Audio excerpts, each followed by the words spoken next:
Arraiz, 1640. O inferno de 54 dias que ninguém te contou.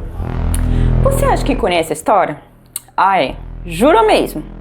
Tipo, os generais, as grandes batalhas, os heróis com estátuas, né? Isso você conhece, hein? Fala sério, hein? Você ainda acredita nisso?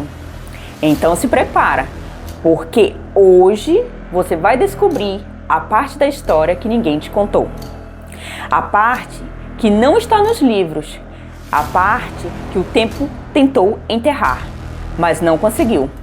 Porque o que aconteceu em Arraiz, 1640, foi tão insano, tão brutal, que vai fazer você duvidar de tudo que você aprendeu sobre a guerra. Então fica até o fim, porque essa história é um verdadeiro inferno de 54 dias e você vai viver cada segundo dele. Galera, em 1640, a Europa era um hospício a céu aberto. A Guerra dos 30 Anos estava torrando o continente. E no meio daquela treta, sabe? A França, do cardeal Richelieu, e a Espanha, do rei Felipe IV, estavam se estapeando por hegemonia.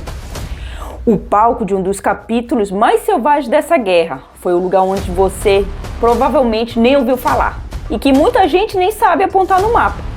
A cidade da Arraiz. Anota aí, Arraiz 1640. Foi aqui que o sangue virou bandeira. Foi aqui que a reputação morreu. Foi aqui que o destino da hegemonia europeia virou moeda na ponta da espada. E é exatamente aqui que a história começa a pegar fogo. Imagine a cena. Arraiz, uma joia espanhola na fronteira francesa, gente vivendo a vida de boa. Até que, pum! 14 de junho de 1640, o horizonte se pinta de azul e dourado. 30 mil soldados franceses, sob o comando do Marechal de Chantillon, estacionaram na porta. O recado? Cerco total, um abraço mortal, sem entrada, sem saída, uma armadilha de carne e osso. Dentro das muralhas, 20 mil civis e uns 2 mil corajosos soldados espanhóis.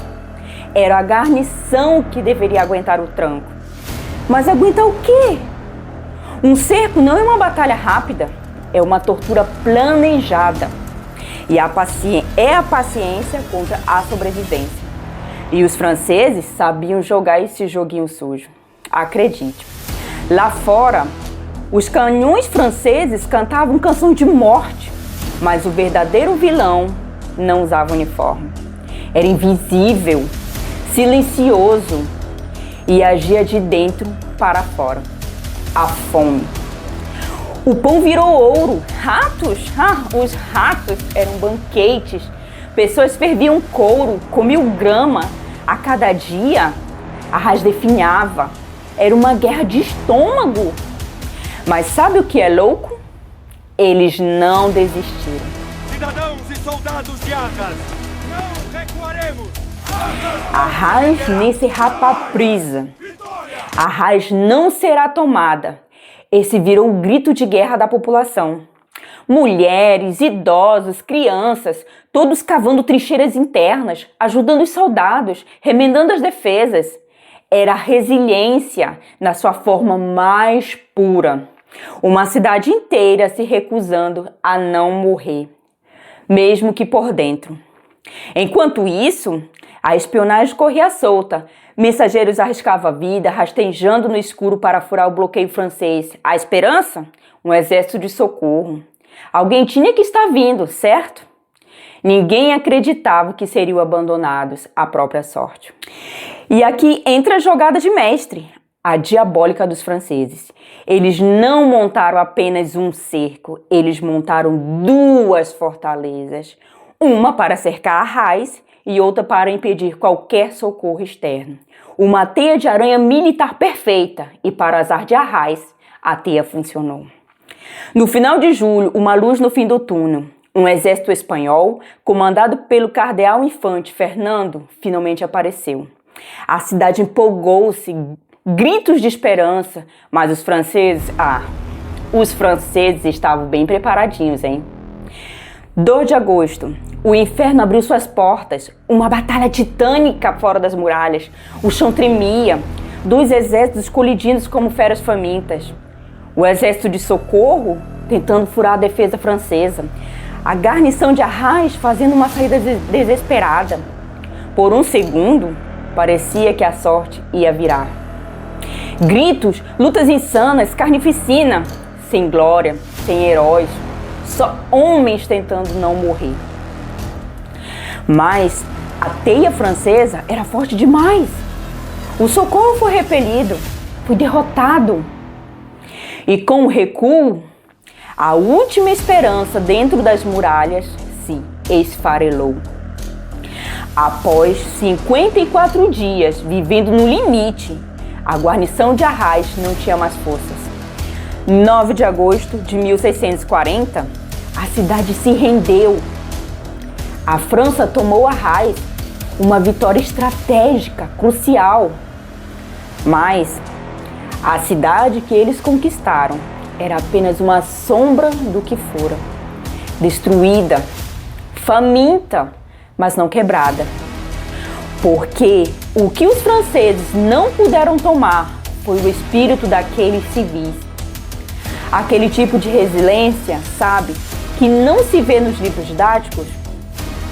A tomada de Arras foi um ponto de virada na guerra, mas a verdadeira história não está nos termos do contrato. Está na resiliência irracional. Está na pergunta: até onde você iria para não sucumbir? No que você se agarraria quando tudo estivesse contra você? Hoje, Arras é uma cidade que floresceu novamente, mas o eco daquele cerco de 1640 ainda está lá, em cada pedra, em cada história de seus habitantes. Arras é a prova que a história real não é só a de reis e generais. É a da gente comum, que segurou a barra, que decidiu que ia viver, não importa o custo.